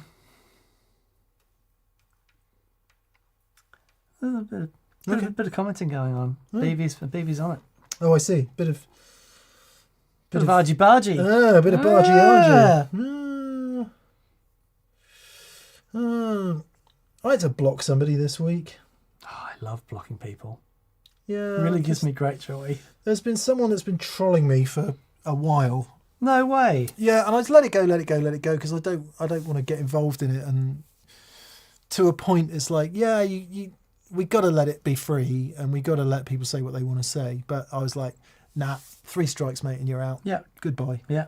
Oh, yeah. I have a 1-strike policy. When it's nasty and personal, it's I'm like done. I'm sort of willing to go. Okay, you might be having a bad day. You might have had a few drinks. Maybe there's something going on in your life that's really bad and really awful, and so we'll let you have that one. You know, maybe we'd rather you take it out on us than on somebody else. Yeah. In a worse way. So if it helps, go for it. Yeah. But yeah, it was just like, nah. Jim Barber Guitar says, I nearly blocked myself. Very nice, mate. Yeah. And, you know, some people have a tough time, don't they? And sometimes you can say a stupid thing, or if you've been drinking or whatever. I mean, I don't do that, by the way, but some people do. And, or I don't do it anymore, should I say. So a little bit of leniency, but then it's like, nah, you come into my house and talk shit to me, you can get out.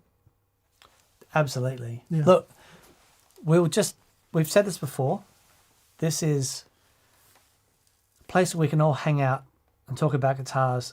This is, tone and pedals, and this stuff is really precious to us. And this is a place where anyone can come and hang out and do that. We take it really seriously, and we want everyone to feel welcome. And we will guard it. You know, one of the beautiful things about TPS is we've just have the best fans of the show, and it's like, and we don't ever want that to change. And I would rather have a wonderful fans of the show than have 10 million subscribers that were all just awful to each other in the comments. You know, this is a really great place to come and hang out. I was researching something for the show we did today Right. over the weekend because I ran into a problem that I had to solve. All details will be in the video when it comes out.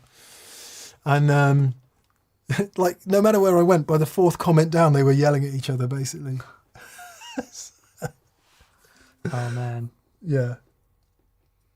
Yeah. Anyway. I had to look on a camera vlog once. That place was unbelievable. Audio people and camera people. Oh, my God. Different world. Yeah. Will Witherington, he said, asked about the Dan Electro power supply. Yeah, it's if you're talking about the battery power supply, it's really cool.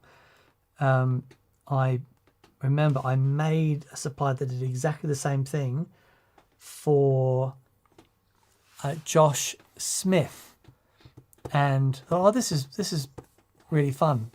And then I think the week after, that obviously already had it out, and yeah, basically 4 batteries in a little box, and the battery circuits are connected when the power is connected to the input of it. So when you turn the power off, all the batteries are disconnected. Turn the power on, the batteries are connected into the circuit for the pedal. Oh. So it's really, really cool thing.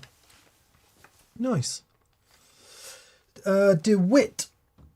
DeWoo. Dan, have you tried the Music City Bridge by Uncle Larry and Glazer for your SG yet? No. You said you can't find a proper sounding solution. This one is Uncle Larry approved. Yes, and I'll give it a go. We've also got one from Schwartz Custom Guitars and I've forgotten the name. Anyway, from Gerhard Schwartz. That guitar to me is perfect. I've never felt the need to change the bridge. Now, the one that Uncle Larry and Jim have done has better intonation, which is fantastic. And also I have put one of their bridges on the 52 Gold Top for Robin Ford, and then Robin took that guitar back over to Jim, and they set it up properly, and they really know their stuff. It's really fantastic. But that guitar, that's the original bridge, and it just sounds so magic. I just have no... If something is broken, I'll try and fix it. If it's not broken, I'm just not going to touch it. That guitar is one of the best guitars I've ever heard, and I just like... It does. It sounds great, but it is bloody hard to play it in tune. Yeah.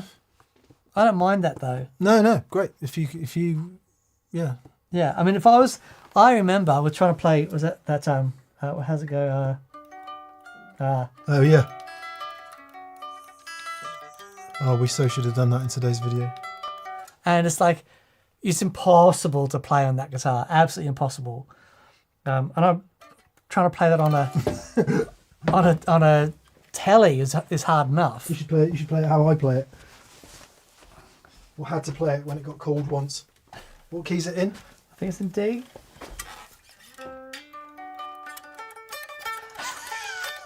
Keep going.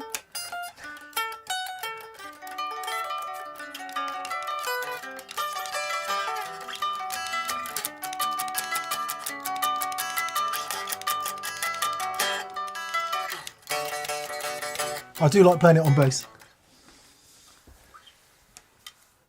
Oh man, I haven't played that in years.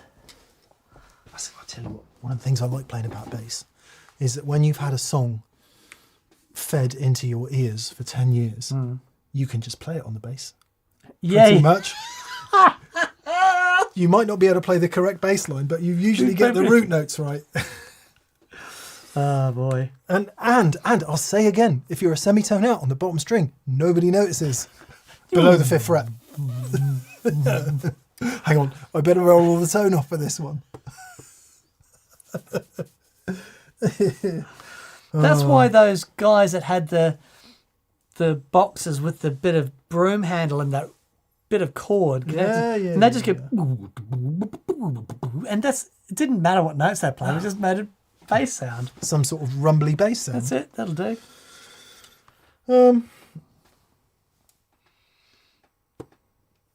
Andy Cooper says it's the Mustang Sally for the current age. Oh, it is. Brilliant. It's in pretty much every cover band set list, isn't it? iRyan9. Hey guys, I'm curious what picks or plectrums you use. Ryan, we answered this earlier, and sorry that you've super chatted for it, but Dan uses. I use a Primetone 1mm. I use Dunlop Primetone 1.4, I think they are. 1.4 or 1.5. And there's quite a lot of Primetones, or there used to be quite a lot of Primetones available. We use the ones We bought them all. that are solid in colour and have no Dimpling. or grip. So I couldn't stand that stuff. no. Yeah. They're fabulous. They just sound so good. And when you get them new, they have a Dunlop logo on, and they are hand burnished. Would you believe? I just love them. Me too. I just absolutely love them. And every time I try something different, I come back to them. And they were available. I've got bags of them, Yeah. and they weren't cheap. But then, tone's not cheap, man. Tone is expensive and heavy to carry, apparently. Usually what happens with thick picks is they sound dull. Or they can sound dull. These don't sound dull. They sound as bright as I want them to sound without being flappy. Because I can't do the flappy thing. I'll never understand how Paul Gilbert uses a flappy pick. I saw a video of him the other day playing... Oh, what's that song called? He starts off going... And he shreds this thing, and it's just like... It is beyond human. Get out of my yard? No, Get something out like of my yard. sensational or scarified. Oh, yeah. Oh my goodness, so good. His timing is so on it, but there's a lot of joy in his playing as well, and I just love that. I love listening to him. Still love listening to him. I would love to have him on the show. He's just amazing. But there's quite a few amazing players who use relatively thin picks. I think Bookabout uses medium gauge celluloid pick, doesn't he? Yeah, lots of people just use a 1mm Fender. That's the thing. I think the medium is even less than that. Oh, is it? Yeah. Okay. Put me right if I'm wrong, please. Matt Herman. Hi, Matt. God. There we are. There it is. Matt Herman. Hey guys, Mick, how did you set your Gladio? Any reason you stopped using it or just prefer the Kingsley Valve ODs? Love the Gladio, still love it. Sounds great. I think I just got... I don't know. We've got so many overdrive pedals. This is how I said it last. These are our Pokemon. It could... Oh no, it will have definitely have changed since then.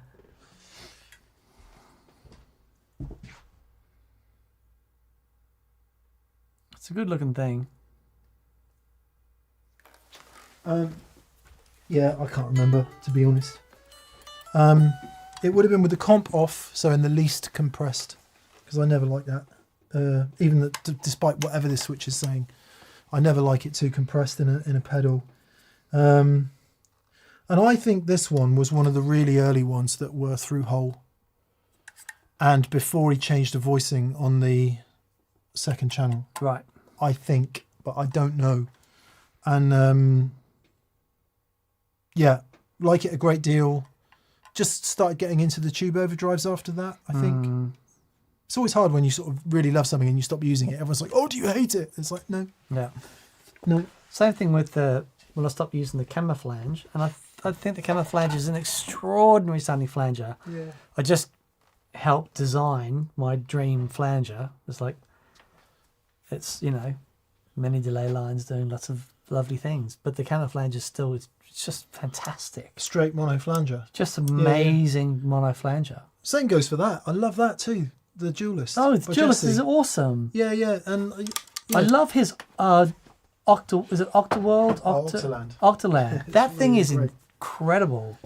And I think you sort of just go through it, don't you? And we're so insanely privileged to be able to have all this stuff. Yeah. And it is a bit spoilt, really. You walk out to your garage and there's a Ferrari, a Porsche, a Lambo, and a McLaren there, and it's like, what shall I drive today? Yeah. Oh, what a hard choice this is.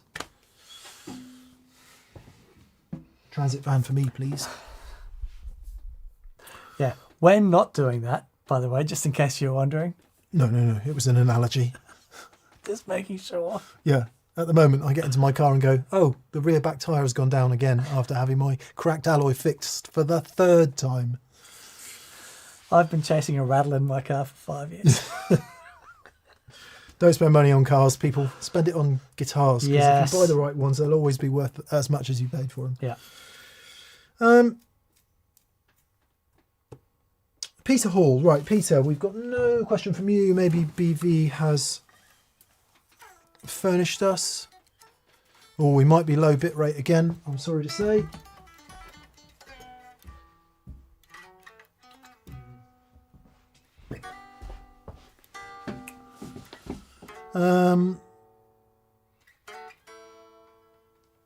Oh, Peter Hall sent in another super chat with this question. Peter, thank you for your dual chattings. Says, "Hi guys, I'm just about to buy a 5-watt tube head. It's for home use. Would you go for a 10 or a 12-inch speaker? 12, maybe? Yeah, always 12 for me. Now, saying that, depends on the 10-inch. It depends on the amp. Like, for example, the Princeton that I've got, which has an EV 10-inch speaker in it, and it is one of the most remarkable sounding amplifiers I've ever heard. It has so much bottom end in it, that amp, that it actually sounds amazing with a 10-inch speaker. Not that there's a really difference at surface area, blah, blah, blah. But there's something about low volume with a 12-inch speaker where I just think it sounds more guitar-y. When you push a 10-inch speaker, and it does that thing that a pushed 10-inch speaker does, and it sounds really cool. But I think a really quiet, I like the 12-inch for the quieter thing. Depending, of course, on the speaker and how fast and responsive the speaker is. You know, a lot of things. Hugely depends on the cabinet as well. Hugely. Like if you had a 10 in a really nicely designed, ported, Yeah. closed cab, that could sound really killer. You know, plenty of bass, nice rooms filling sound. What I like about 12s is they tend to come in slightly bigger boxes. Yeah. And if it's in a bigger box with an open back, you just get a bit more of a room filling sound. You get more extension of bass. I like the way the trebles present, and I guess having used 12-inch speakers since we were knee high to a 8'11" man, Something about a grasshopper. Robert Wadlow. I've never been short enough to be knee high to a grasshopper because they're very small.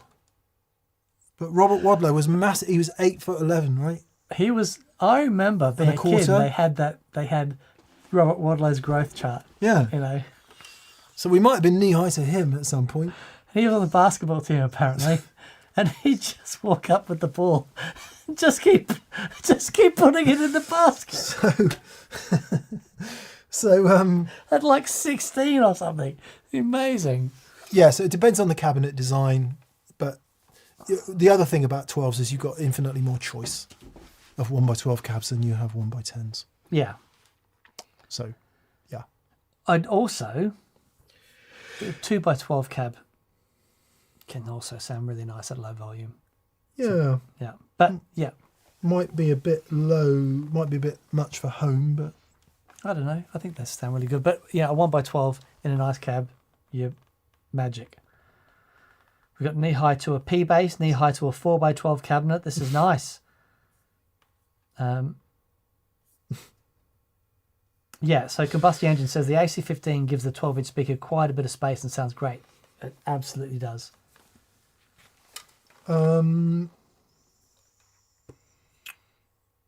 Matt Hernan, Peter Hall. Okay, Rob Mrazek. Hey, Rob, thank you for your super chat. He says it would be interesting to see a comparison of 4 power valve amps using only 2 valves. What's the impact on tone and volume? I've never done this. Okay. Like, quite often we'll read a comment that says, just pull 2 of the power tubes. And I'm like, I'm not doing that. Can you do it? You can do it. You need to change. It changes the output impedance. So you need to, if you take the outside 2, it needs to be class A, B as well. If you take the outside 2 out, you go from 8 to a 4. I think I need to double check that. You can do it, but it's not. I mean, you can do it. People have been doing it for a long time, and it works okay. Maybe we should research it. Yeah. But in fact, then, Rob, maybe we should research it and do a show on it as a sort of. I mean, I rather suspect it's out there already, but explore to answer all the questions that I don't know the answers to. Okay. I like it. I like it. I like it. Scott Carey says not necessarily a good idea, and yeah. Was it? I like it, Mikey. Yeah. I So like it a Anthony lot. DeVita says that's correct. 16 goes to 8, and 8 goes to 4. Is that the Lost Boys? I like it, Mikey. I like it a lot. Was Mikey? How do you like your maggots? What do you mean? You're eating maggots, Mikey. How do you like them? They're only noodles, Michael. What does he say? How can a million Chinese people be wrong? Billion. That's what he says. That's a great film. Is that Kiefer? Kiefer. Yeah.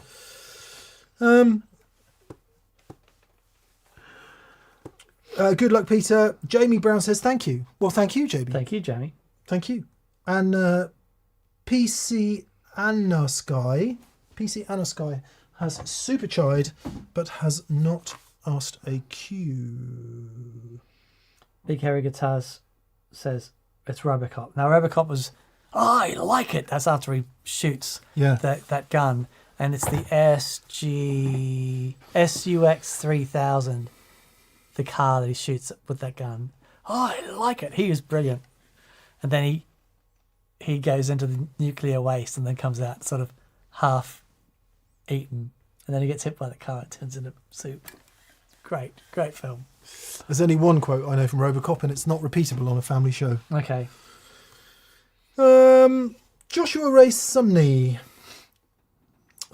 Joshua Ray Summy. Hey, Joshua. He says, I spent the last 70-ish Mondays building the house that my family just moved into, listening to y'all. That is incredible. Thanks for being such good company. Take one from the chat. Congratulations, Joshua. What an incredible thing to do. Yeah. How done, wonderful. mate.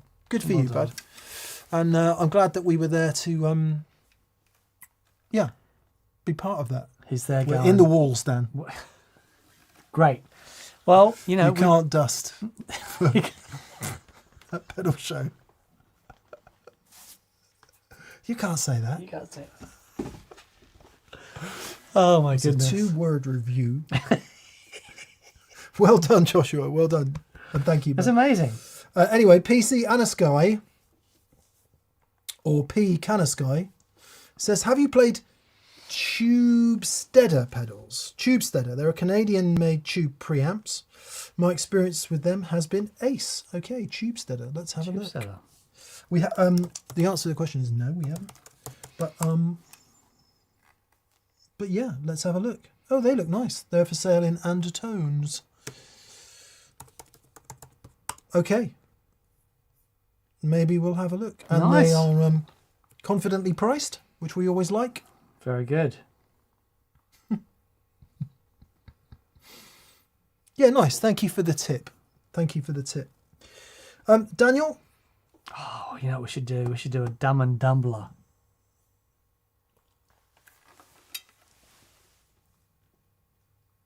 That is gold. That is absolutely gold. Okay. Only if you lick a shovel.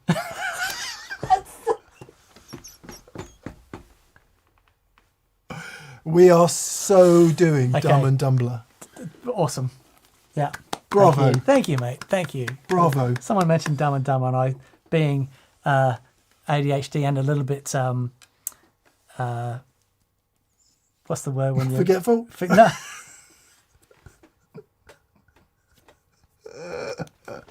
No, when you're dyslexic. Oh, yeah. I saw Dumb and Dumbler. There you go.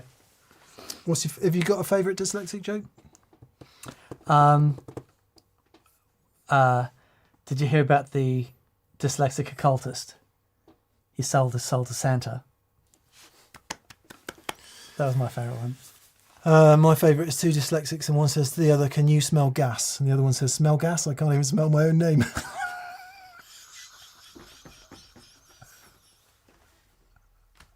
Do we get cancelled for that? Dan is actually dyslexic, so it's fine. That's very good. I like that a lot. And two dyslexic skiers. One says to the other, "Can I have a cigarette?" And he says, "What do you think I am, a tobogganist?" Which has got nothing to do with dyslexia at all. That's funny. That's funny. Yeah, anyway. It's okay, see? Dan says it's okay. There you go. So it's okay.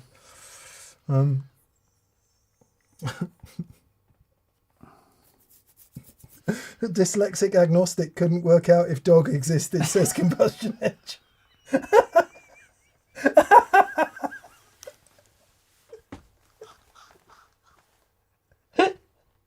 John Long says a dyslexic walks into a bra. Oh, come on, this is too good. Ah, boy, oh boy. That's very funny. This is too good. This is too good. That's very funny. Oh, God. Thank you for all your dyslexic jokes, and apologies if anyone finds it in any way offensive. Offence is good. Okay, thanks for being with us. We'll dive into the chat for the last few minutes.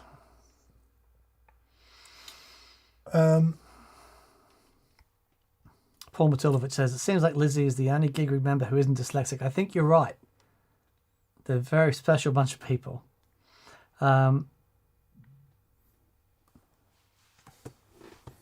Now you guys need a bulldog and a shih tzu. Yeah. That's funny. Yes. Okay, so this Friday's show might be the £250 pedalboard challenge if Dan can get me his vlog in time. I'm going to get up tomorrow morning and finish it off. If not, it'll be whatever we film tomorrow. I love it. Great. Yeah, it's much better than being organised. Maybe. Well, I think we're very organised with the challenge. Yeah, organised-ish. Yeah, your level of organisation is different to most people's level of organisation. Yeah. Yeah.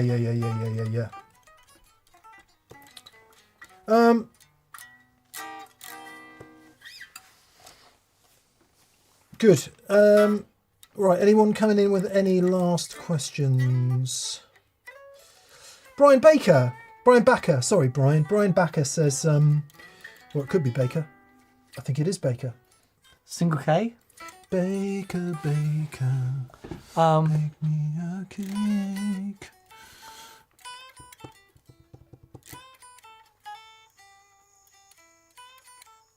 Baker Street. It is Brian Baker. When you all turn up, does the whole room rattle? Do guitars rattle and pedals fall off the walls? Yeah. But the room itself doesn't rattle. Is pretty good. Because there's nothing to rattle in. And we've here. got sound absorbing material.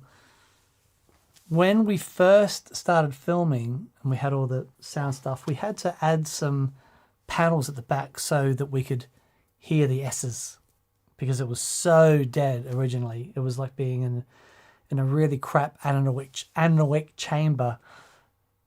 But the actually having the pedals and the things around actually does help with a bit of reflection, and you can hear stuff. What's the best inexpensive Univibe, says Will Wetherington. Man, I don't know. I don't actually know.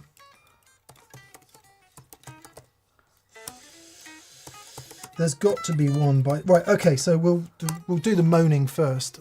Mine and Dan's bugbear is any digital modulation pedals. We just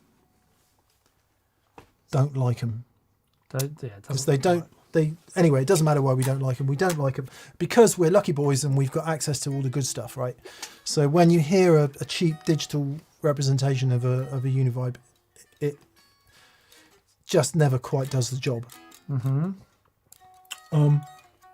So I would, if you can get an analog one that uses photocells, which you're not allowed to use anymore, maybe you want to buy it used on Reverb. How Then much are the dry bells? I think they're quite a lot of money. The one I used to really like was the old Dunlop Rotovibe one, which was on a treadle Oh, pedal. they sound fantastic. Because then you could they're red, affect right? the speed, but I think they're really expensive now. Oh, they are wonderful. To be fair, the MXR M68 Univibe is really good, and I think that's digital. I think it is. Ooh, I'll tell you which one. The Voodoo Lab. Do you remember the old Voodoo Lab? The Microvibe. 2-knob. The Microvibe. Yeah, I wonder if you If can you can get one of those. Was it analog? I guess it must have been. Completely. It was a brilliant sounding thing. Yeah. Oh yeah. There you go. Can. I mean, they're not cheap. Full tone Deja Vibe we like. The Jam Retro Vibe we like a great deal. Definitely. Anything by those Sabadius guys is amazing, but then they're all expensive. So what about the TC Vicious Vibe? That would have been digital, I expect, but that was pretty decent. Viscous, is it, or vicious? Viscous, I suppose. Yeah, TC Viscous Vibe. Like, I always think outside of the so Dan and I, full disclosure, we're not massively au fait with the every variant of cost-effective budget pedal brand, from your Landlord effects to your even Nux. Actually, we ought to get our head around Nux a bit more. Behringer, just the stuff that Behringer are doing is insane. I was looking at microphones today because I like looking at And microphones. warm audio and that stuff. Yeah, but you know how much the Behringer Shure SM57 alike is from Andertons? No. How much? 60 quid. £15. Retail. I mean, you couldn't make the cardboard box in the UK for that much. Because of the whole tariffs situation, we're trying to find t-shirts that are made in places that don't attract such huge tariffs into the US. We looked into getting some British-made ones. Nope. Just insane money. So we have found some that are made by an American company that are made in a place that doesn't attract such massive tariffs. So hopefully our prices will come down a bit. All right, there you go. Behringer SL4 SL84C dynamic cardioid microphone. £9. Oh my goodness, that is outrageous.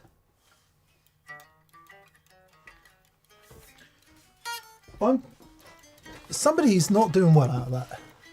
Somebody in that chain is not doing well out of Yeah, that. the poor guy sat there screwing 12,000 of them together an hour. My journalistic opinion said in review mode, somebody is not doing well out of that.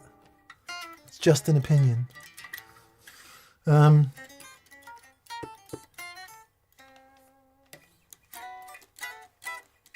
Yeah. Yeah, how do you do it? How do you do it? Anyway, that's a bit of a tangent. Hopefully we had some decent Univibe suggestions for you there. Yeah. Yes, okay.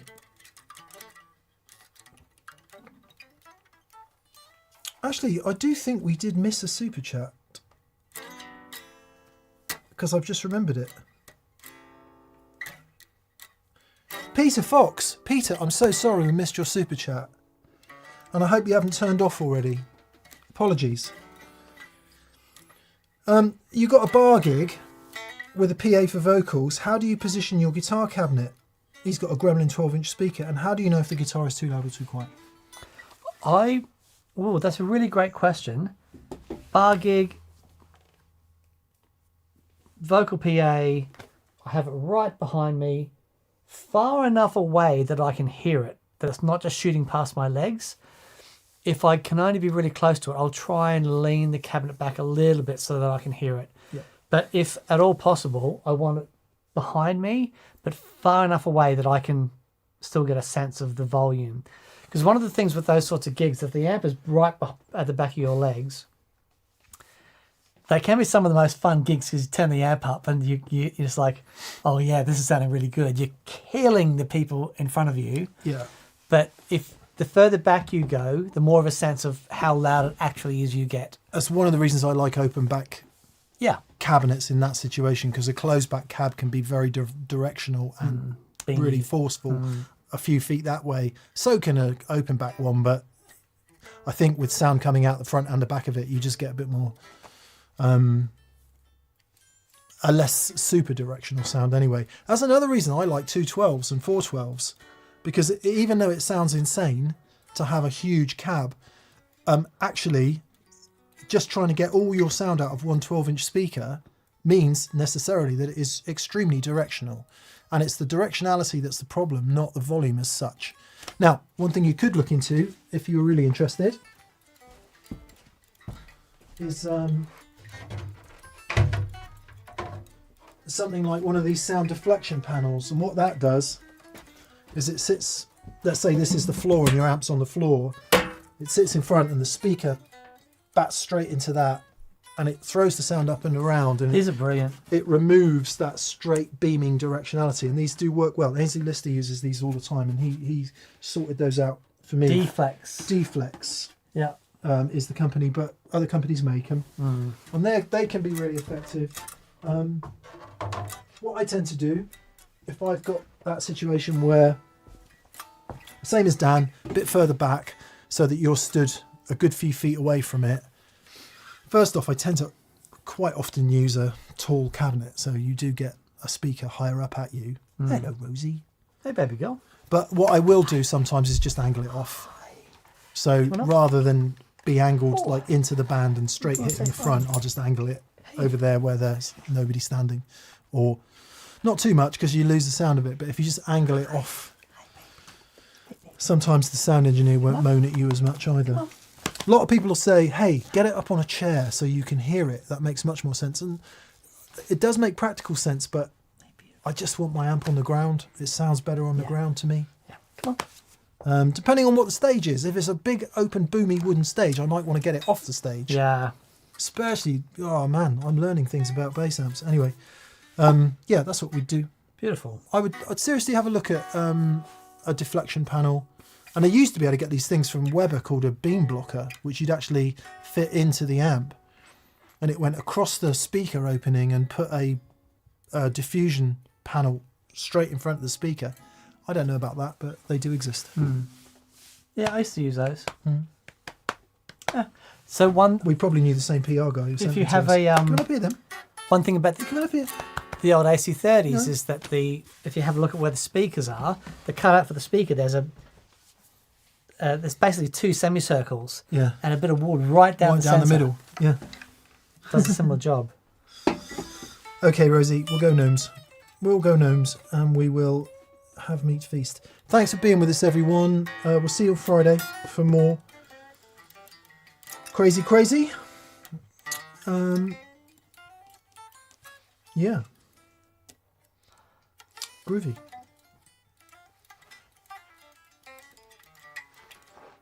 Good. Play us out then, Daniel.